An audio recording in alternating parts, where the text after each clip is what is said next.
Hello and welcome to another set of the forest mensuration set 3. ఇందులో వచ్చేసరికి the breast height 1.37 meters is measured from higher side on the slope. అదే up hill. ఇందాక మీకు చెప్పాను కదా, అప్పట్లో ఒక స్లోప్ తీసుకున్నారు, దాని మీద ఒక చెట్టు ఉంది. Okay, so diameter at the breast height అంటే ఎలా తీసుకోవాలి? ఇక్కడి నుంచి నేను 1.37 మీటర్ తీసుకోవాలా, లేదా ఇక్కడి నుంచి 1.37 మీటర్ తీసుకోవాలా?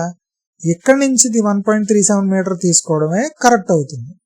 So this one be the right and this one would be the wrong. So uphill అనేది అది. Hoppus volume is generally calculated as g²/h and 4 into 1.1. So main గా హాపస్ వాల్యూమ్ అంటేనే girth అన్న దాంతో సంబంధం. Girth అంటే జీతో indicate చేస్తారు. So main గా ఏంటంటే మీకు చెట్టు ఇలా ఉంది కారణం. ఓకే, సో దీంట్లో ఏం చేస్తారంటే స్క్వేర్ షేప్ లో ఒక లాగ్ ను కట్ చేస్తారు. ఓకే, ఈ స్క్వేర్ షేప్ లో లాగ్ ను కట్ చేసే దాని డైమెన్షన్ ని జీ అనుకున్నారు. ఓకే, దాన్ని గర్త్ అన్నారు ఆయన. సో ఈ గర్త్ ని దాన్ని బట్టి ఎస్టిమేట్ చేయడం అనేది జరిగింది, ఏది హాపస్ వాల్యూమ్ అనేది. సో మెయిన్ గా మనకి ఏంటి అసలు డయామీటర్ అనేది మెయిన్ గా వచ్చేసరికి డి అనుకున్నాం. అప్పుడు ఇదేమవుతుంది, d/√2 అవుతుంది, లేదా d/√2 అవుతుంది.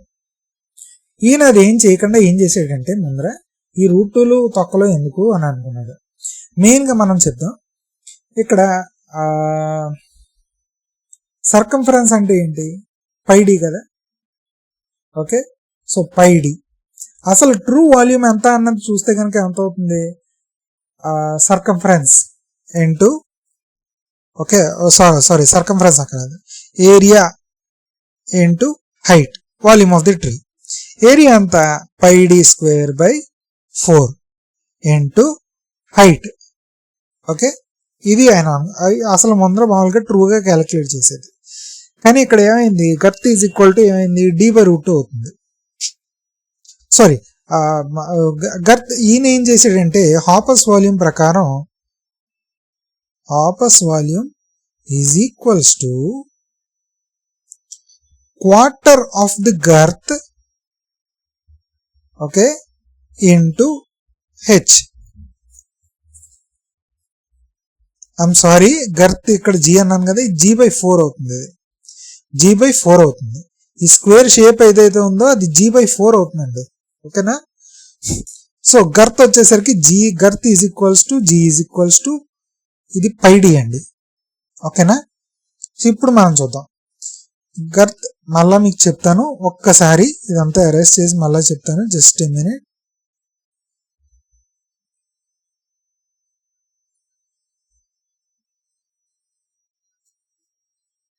నాకు తెలుసు మిమ్మల్ని కొంచెం కన్ఫ్యూజ్ చేశాను, but sorry.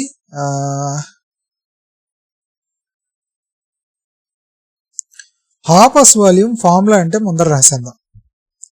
Hoppus volume is equals to quarter of the girth squared into height of the tree.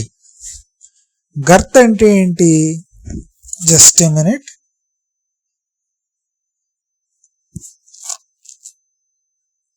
Girth అంటే ఏంటి, సర్కంఫరెన్స్, ఇది πd అని అర్థం.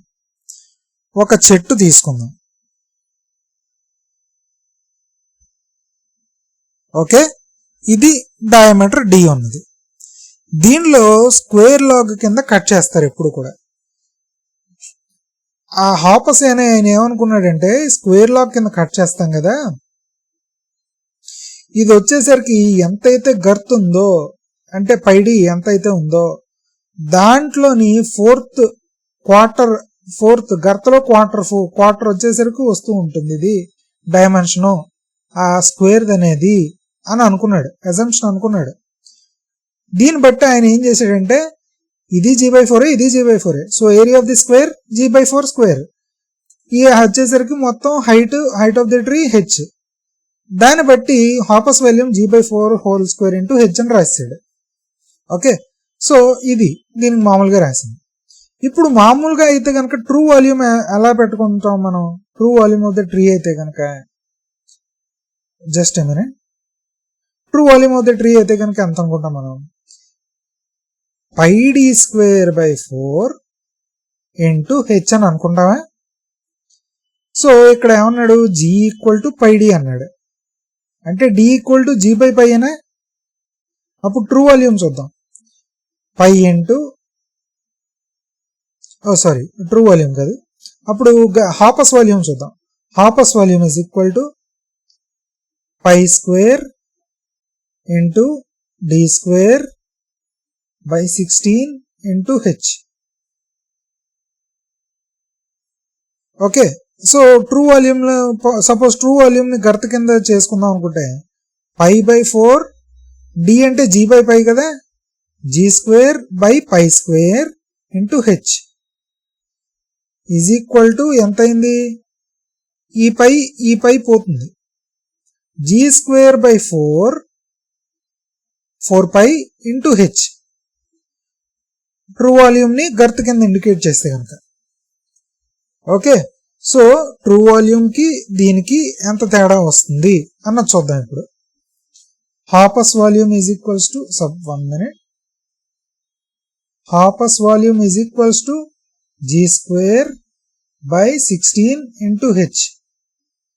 True volume is equals to g² by 4π into h.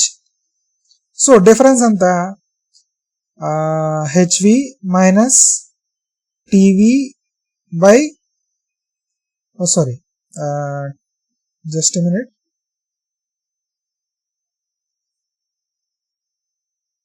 tv minus hv divided by tv. So 1 minus hv by tv. 1 minus hv అంటే g² by 16 into h, tv అంటే g² by 4π into h is equal to ఏమైంది, 1 minus 4π by 16 అంటే 1 minus π/4. ఇప్పుడు calculation చూద్దామా, 1 minus π/4 అంటే ఎంత అన్నది. Just a minute,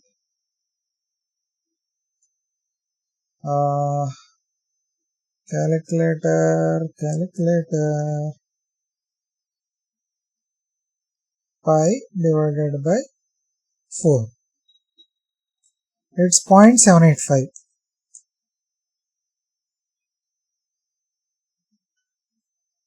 So 1 minus 0.785. So ఎంత వస్తుంది తేడా, 21%, 21.5% తేడా వస్తుంది. ఓకే, ఇంటూ 100 అంటే హాపస్ వాల్యూమ్ అనేది ట్రూ వాల్యూమ్ తో పోలిస్తే 21.5% తక్కువ వస్తుంది. ఓకే, సో ఇక్కడ వీడు ఏం చేసాడంటే మెయిన్ గా ఈ 21.5% ని కొంచెంలో కొంచెం తగ్గించడం కోసం ఫ్యాక్టర్ తో మల్టిప్లై చేస్తారు మన ఫారెస్ట్ లో వాళ్ళు, అది 1.11. So g² by 4h, g² by 4 into h అనేది హాపస్ వాల్యూమే, దాన్ని డివైడెడ్ బై 1.11 చేస్తే కొంచెంలో కొంచెం అది కరెక్షన్ ఫ్యాక్టర్ అవుతుందని వాళ్ళు 1.1 తో డివైడ్ చేస్తారు. Which of the statements are correct about the stand tables. Stand tables మీకు ఇదివరకే ప్రీవియస్ వీడియోలో చెప్పాను, ఒకసారి చూడండి. స్టాండ్ టేబుల్స్ ఎప్పుడు కూడా డయా క్లాసెస్ ఇస్తూ ఉంటుంది. డయా క్లాసెస్ ప్రకారం అంటే 20 to 30 సెంటీమీటర్స్ ఉన్నవి ఇన్ని ట్రీస్, 30 to 40 సెంటీమీటర్స్ డయా ఉన్నవి ఇన్ని ట్రీస్, స్పీసీస్ వైగా ఇన్ని, వాల్యూమ్ ఎంత, హైట్ ఎంత అని ఇస్తూ ఉంటుంది. So compiled from actual enumeration నిజమే, shows number of diameters trees per diameter class నిజమే, used to prepare yield tables, వీటి నుంచి ఈల్ టేబుల్స్ ప్రిపేర్ చేస్తారు నిజమే, includes the volume per tree. Just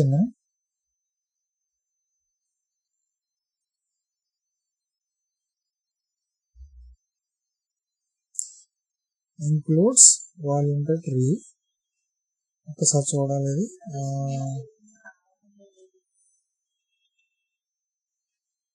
Yes, I think so, it's right. Includes volume per tree also. Just a minute. So the includes the volume per tree. So 3 అనేది వచ్చేసరికి it includes the volume per tree. So D is all of the above. నేను ఇప్పుడే చెప్పాను, మళ్ళీ మర్చిపోయాను. Okay, so ఇది answer, D all of the above. So stand tables నుంచి yield tables అనేది చేస్తూ ఉంటారు. నెక్స్ట్, సైట్ ఇండెక్స్ అంటే ఏంటి, డామినెంట్ హైట్ అంటే ఏంటి, స్టాకింగ్ అంటే ఏంటి, క్యానపీ కవర్ అంటే ఏంటి. సో క్యానపీ కవర్ వచ్చేసరికి మీకు ఏంటో కొందరు చెప్తాను. ట్రీ ఉంది, ఇలా పెద్దగా ఉంది, ఇదంతా కూడా కెనపీ కవర్ కింద వస్తుందండి.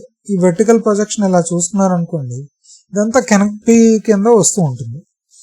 అంటే పైనుంచి చూసినప్పుడు మనకు చెట్టు ఇలా సర్కిల్ లాగా కనిపించవచ్చు, ఇంకో చెట్టు ఇలా సర్కిల్ లాగా. ఓకే, ఇలాగా కెనపీ అంతగా గ్రౌండ్ మీద కనిపిస్తూ ఉంటుంది, ఇలా సర్కిల్స్ లాగా ట్రీస్ కవర్ అయ్యి. ఇవన్నీ కూడా కవర్ అవ్వనివి గ్రౌండ్ ఏరియాస్ అని అనుకుందాం. సో దీంట్లో వచ్చేసరికి percentage of the ground area covered అన్నది కెనపీ కవర్ అన్నది చేస్తూ ఉంటుంది. ఓకే, సో నెక్స్ట్ ఇక్కడ సైట్ ఇండెక్స్ అన్నది చెప్తాం. సైట్ ఇండెక్స్ వచ్చేసరికి సైట్ క్వాలిటీ అని కూడా అంటూ ఉంటాం. సో సైట్ క్వాలిటీ వచ్చేసరికి మెయిన్గా వచ్చేసరికి దీంట్లో I think it's site index is the height at the base age. Just a minute, I have to make sure. Yes, site index is the height at the base age.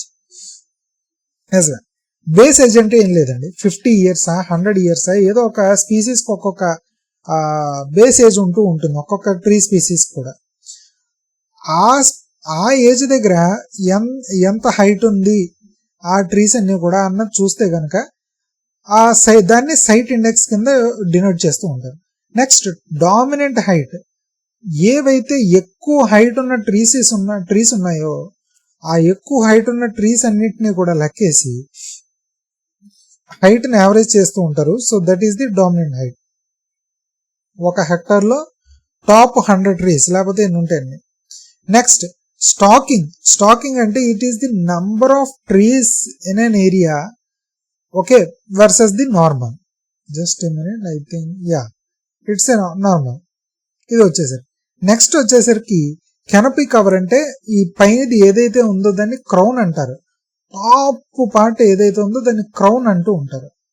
Okay, so ఈ crown యొక్క projection మనం గీసినప్పుడు ఇలా మనకు కనిపిస్తూ ఉంటుంది. Percentage of the ground area covered ఏంటి, ఎంత ఏమైంది అన్నది కనిపిస్తూ ఉంటుంది. సో కెనపీ కవర్ అనేది crown projection. Next, current annual. So దీనికి వచ్చేసరికి A is 1, B is 2, C is 3, D is 4. Next, current annual increment is always positive in growing stands. Growing stands కి it's always positive. I think it's right, because growing stands కి always positive కాదు. వాడి ఉద్దేశం ఏంటంటే growing అంటే మన continuous tense లో ఉంటుంది, కానీ వాడి ఉద్దేశం ఏంటంటే it's a matured stand. Okay, అంటే వాడి ఉద్దేశం ఒక ఏజ్ పెరుగుతున్న కొద్దీ కూడా ఆల్వేస్ పాజిటివ్ అన్నాడు. ఎప్పుడు పాజిటివ్ అయినా ఉంటుంది. ఏజ్ పెరుగుతున్న కొద్దీ కూడా సిఐఏ మనం చూసాం, సిఐ అనేది ఒకసారి పెరుగుతుంది మళ్ళీ తగ్గిపోతుంది, ఇంకా నెగిటివ్ కూడా అవుతుంది. సో సిఐ అనేది negative in old trees. So అస్తమాటికి పాజిటివ్ గానే ఉంటుందా గ్రోయింగ్ స్టాండ్స్ లో? లేదు, నెగిటివ్ కూడా ఉంటూ ఉంటుంది. సో కరెంట్ అసర్షనే అసలు అన్న తప్పు. Trees add wood every year until senescence. Senescence అంటే మెచ్యూరిటీ అండి. మెచ్యూర్ అయ్యేంత వరకు కూడా అది ఎంతో కొంత వుడ్ యాడ్ చేసుకుంటూ వెళ్తుంది, కానీ ఒకసారి మెచ్యూర్ అయిన తర్వాత ఇంక వుడ్ యాడ్ చేయదు, ఆపేస్తుంది. So A is false but R is true. Current annual increment it's not always positive,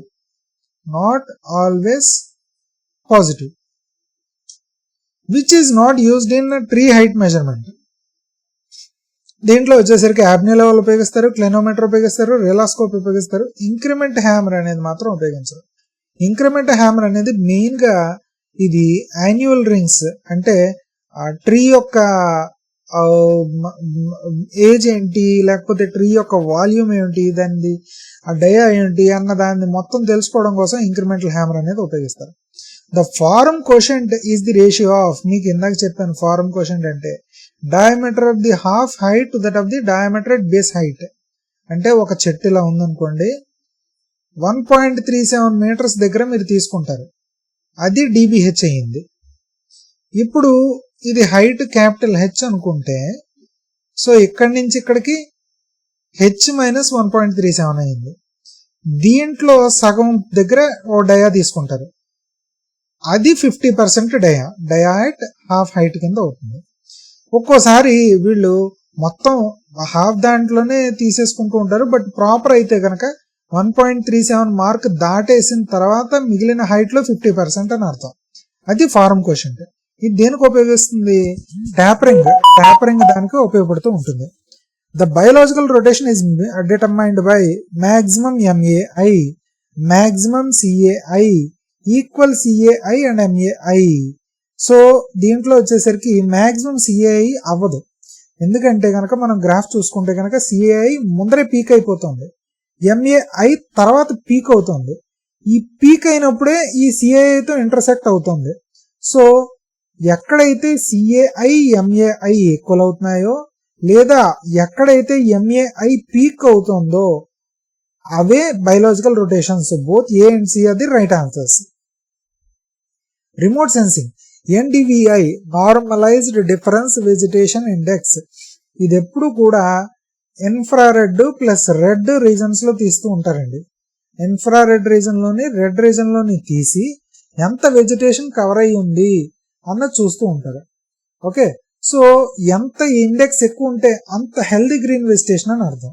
okay, in chain type survey the correction for slope is applied only if it is greater than 5 degrees and that too negative slope correction. Slope correction will always be negative అండి, అది మాత్రం గుర్తుపెట్టుకోండి. And chain and type survey వచ్చేసరికి ఇప్పుడు applied only if it is greater than 5 degree. Okay, so next set వచ్చేసరికి మనం తర్వాత చెప్పుకుందాం. అండ్ నా ఛానల్కి సబ్స్క్రైబ్ అవ్వకపోతే ఇప్పుడే సబ్స్క్రైబ్ అవ్వండి. థ్యాంక్ యూ అండ్ జై హింద్.